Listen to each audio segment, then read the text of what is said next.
करना चाहिए। आइए प्रायश्चित भी एक नज़र पढ़ ही लीजिए, पूरा पढ़ लीजिए ताकि क्लियर हो जाए ना। आगे प्रायश्चित का इनका तकनीक ये है, प्रायश्चित का तकनीक 5 नंबर में, पढ़िए हिंदी अनुवाद है। इसको पढ़ लीजिए फिर चर्चा करते हैं क्या ज़रूरत है। हाँ, हाँ, उस वीडियो को हाथ से छुए तथा अभिमंत्रित करे, स्पर्श करते समय इस प्रकार कहे, आज जो मेरा भिन्न स्थगित हुआ होकर पृथ्वी पर गिरा है, जो पहले किसी भी अन्न में गिरा कभी है अन्न में भी। तथा हुँ, हाँ, कभी अन्न में भी गिरा है तथा जो जल में पड़ा है, उस समय वेद को मैं ग्रहण करता हूँ। ऐसा कहकर अनामिका और अष्ट से उससे भिन्न को ग्रहण करके दोनों स्तनों अथवा भौं के बीच में लगावे। लगाते समय इस प्रकार कहे, जो स्खलित वीर रूप से बाहर निकल गई थी, वह मेरी इंद्रिय पूर्ण मेरे पास लौट आवे। मुझे पूर्ण ये सब तो बेकार है, मतलब मैं इसका बात नहीं कर रहा हूँ, ये सब पता है, इसमें मैं भी अब एक पढ़ा हूँ। बात बताइए, आप बताइए कि जब आपने इसको आज के डेट में पढ़ के कह दिया बेकार, तो जिस दौर में हाँ, इसको धर्म माना जा रहा था और बताया जा रहा था कि हाँ, किसी का वीर्य स्खलित हो, तो ये काम करना है, क्या काम करना है? वो सही कैसे हो जाएगा? क्या काम नहीं, नहीं, आप करना है? सही बोल कह रहे रहा है कि सुनिए, सुन लीजिए, पूरी बात हाँ, सुनिए। बोलिए, कह बोलिए। रहा है कि उस वीर्य को जो नाइटफॉल हुआ है, जो आपका वीर्य निकल गया है, उस वीर्य को हाथ से छुएँ। कहानी सुनिए इसकी।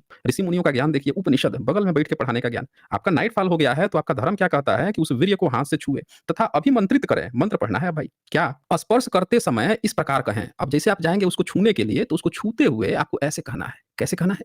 आज जो मेरा वीर्य स्खलित होकर पृथ्वी पर गिरा है, पैंट-वैंट नहीं पहनते थे क्या? चड्डी-वड्डी नहीं पहनते थे क्या? सीधे स्खलित हुआ, ज़मीन पे गिर गया। खैर कोई बात नहीं भाई। जो पहले कभी अन्न में भी गिरा था, अन्न में कैसे गिर जाएगा भाई? अन्न में क्या भंडार गृह में कोई सोता है क्या? जहाँ जो जल में पड़ा है, अच्छा जल में पड़ा है, जल में गिर गया है।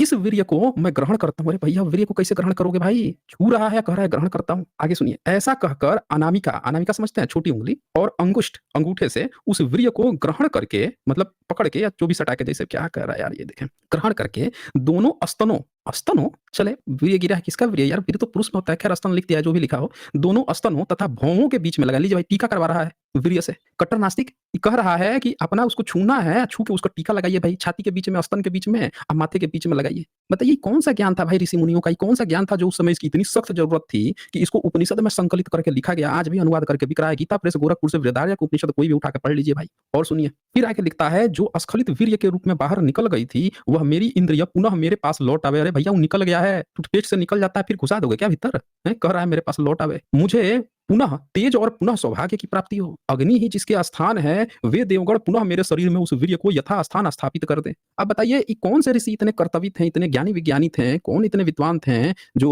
नाइटफॉल होने पर, वीर्य सोते जागते निकल जाने पर ऐसा गुप्त ज्ञान दे रहे थे भाई? इसकी कौन सी जरूरत, कौन से कालखंड में इसकी सख्त जरूरत थी भाई? आप ही बता दीजिए। आप जब बोल रहे थे कि सही सख्त बात, ये सब जरूरत तो घटिया है ना, मैं इसके ये लॉजिक नहीं बोला, मैं बोला जैसे मतलब आप बोल रहे थे ना, मतलब ईश्वर जिसके अंदर डर होता है वो ईश्वर को मानता है। हाँ, सही बात है। कुछ पाने के लिए कल ही आप बोल रहे थे जो स्ट्रीम किया था ना रात को, हम्म, मतलब एक ईश्वर, मतलब अगर डर होगा, लोभ होगा तभी ईश्वर का याद आएगा, नहीं तो नहीं आता है। सही है। हाँ, ईश्वर एक्चुअली होता नहीं है, लेकिन इंसान अपने मन से बना लेता है। लेकिन अभी का नहीं बोला, जैसे 2000 3000 मतलब जब भी मतलब पहले के टाइम में इंसान तो और भी मतलब जाहिल था, तो उस समय तो मतलब अगर किसी के अंदर डर रहेगा तो वो कोई अन्याय नहीं करेगा। मैं इस लॉजिक से बोला था। अभी तो साइंस